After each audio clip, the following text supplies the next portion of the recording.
이처럼 파리 부동산 대책이 오늘부터 시행됐지만 워낙 여러 가지 규제가 담겨 있다고 보니까 세부적인 적용 방침은 아직 잘 알려지지 않은 측면이 있습니다. 은행 창구에서도 대출 관련 규제가 어떻게 바뀌는지 지침이 정확하게 전달되지 않아서 한때 큰 혼란을 겪기도 했습니다. 대출과 세금 등의 제도가 구체적으로 어떻게 달라지는지 이태경 기자가 설명을 해드리겠습니다. 8월 3일 내일부터 효과가 즉시 발생합니다. 김 장관이 얘기한 대책의 핵심은 오늘부터 투기 과열지구와 투기 지역에 적용하는 대출한도 축소 규제입니다. 신규 대출의 주택담보대출 비율 LTV와 총부채 상환 비율 DTI를 모두 40%로 줄였는데요. 적용 시기는 주택 가격에 따라 2주가량의 시차가 있습니다. 6억 원 초과 아파트는 오늘부터 LTV DTI 규제를 받아 대출 한도가 줄어듭니다. 반면 6억 원 이하 아파트는 금융위원회의 감독 규정을 고치는데 2주간의 시간이 필요하기 때문에 이달 중순부터 LTV DTI 규제를 받습니다. 다만 6억 원 이하 아파트라도 대출 만기가 10년 이하라면 오늘부터 대출 한도 LTV DTI 규제를 적용받습니다. 신규 분양 아파트의 경우엔 오늘 입주자 모집 공고를 한 사업장부터 대출 한도가 줄어듭니다. 대출 신청 시점에 따른 규제도 다릅니다. 6억 원 초과 아파트라도 어제까지 은행 등 금융회사 지점에서 공식 대출 절차에 들어간 대출 신청자는 기존 대출 한도에 따라 대출을 받을 수 있습니다.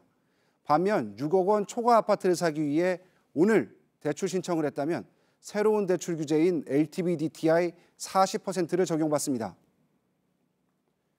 신규 대출이 아닌 기존 주택담보대출에 대한 규제도 있는데요. 투기 지역의 경우 세대당 한 건만 대출을 유지할 수 있습니다. 예를 들어 한 세대에 2건의 대출이 있다면 만기가 돌아왔을 때 한 건은 상환해야 합니다. 나머지 한 건에 대해서만 만기 연장이 가능한데 8.2 부동산 정책 규제 이전 대출 조건으로 만기를 연장할 수 있습니다. 만기 연장을 할 때 대출금을 늘릴 경우 기존 대출금의 증액분을 더한 전체 금액에 대해 새로운 대출 한도 LTV DTI 40%가 적용됩니다. 다만 대출 2건이 허용될 때가 있는데요. 현재 대출이 있는 집을 보유한 상태에서 새 집으로 이사가면서 대출을 받는 대출 갈아타기입니다. 일시적으로 대출 2건을 가진 상황이 되는데요.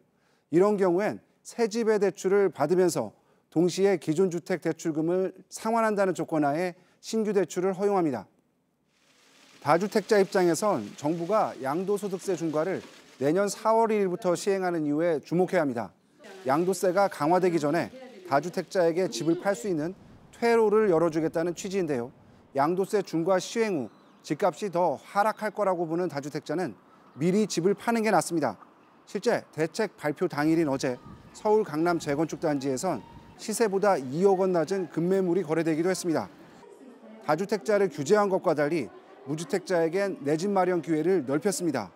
신규 분양 아파트의 청약 조건을 무주택자에게 유리하도록 바꿨기 때문입니다.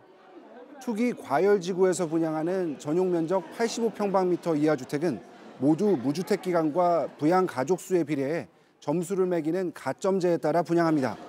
이에 따라 무주택 기간이 길고 부양 가족 수가 많을수록 신규 분양 아파트 청약에 당첨될 가능성이 예전보다 훨씬 커졌습니다. JTBC 이태경입니다.